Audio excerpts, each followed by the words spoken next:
Thanks for watching. We appreciate you. Please subscribe.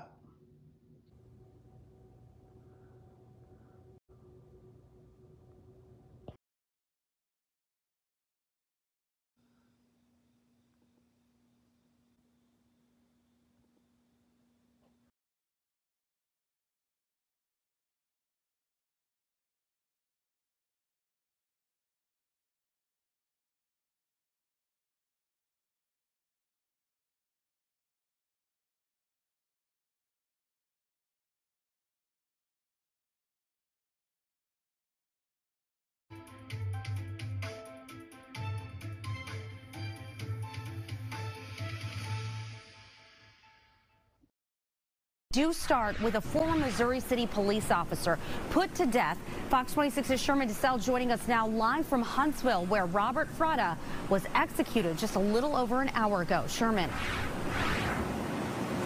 Yeah, good evening, Rashi. Fratta was pronounced dead a little after 7:40 p.m. after giving the lethal injection. He's the first in the state of Texas to receive that for this year. Among some of the witnesses to see this execution was one of his children, one of his sons, and his estranged wife's brother. Now, this is the conclusion of a nearly 30-year case in which the former police officer hired hitmen to kill his wife, Farah, as they went through a divorce and a custody battle over their 3 children. Now, earlier today, Fratta's defense attorneys tried to appeal the execution ruling.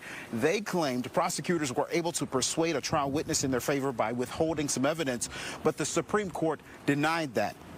Also, a Harris County Civil Court judge, Catherine Mozzie, issued a temporary injunction that prevents the state from using what she says are execution drugs that are expired.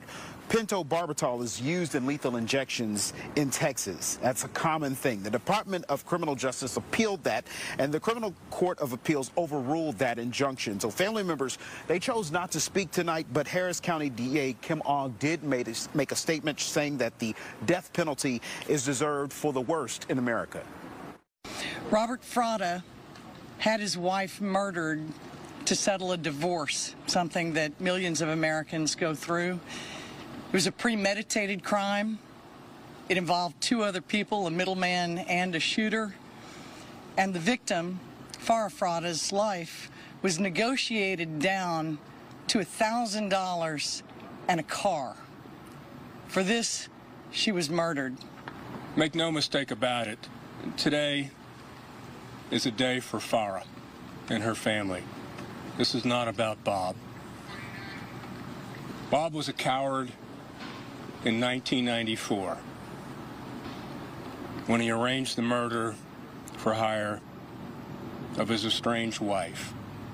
He was a coward in 1994, and 28 years plus later, he still was a coward. Now, when asked about the planned executions or the date for executions for that hired hitman, Howard Guidry, and the middleman, Joseph Priestash, Kim Ogg says that is yet to be determined. But coming up in the next hour, we're going to hear Andy Kahn give his promise that he says he kept to Farah's family. Reporting from Huntsville Penitentiary, Sherman DeSell, Fox 26 News.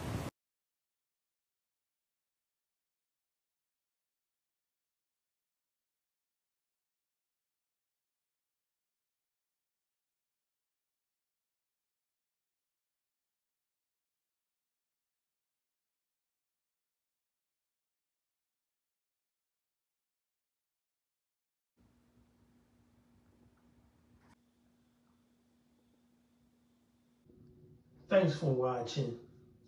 We appreciate you. Please subscribe.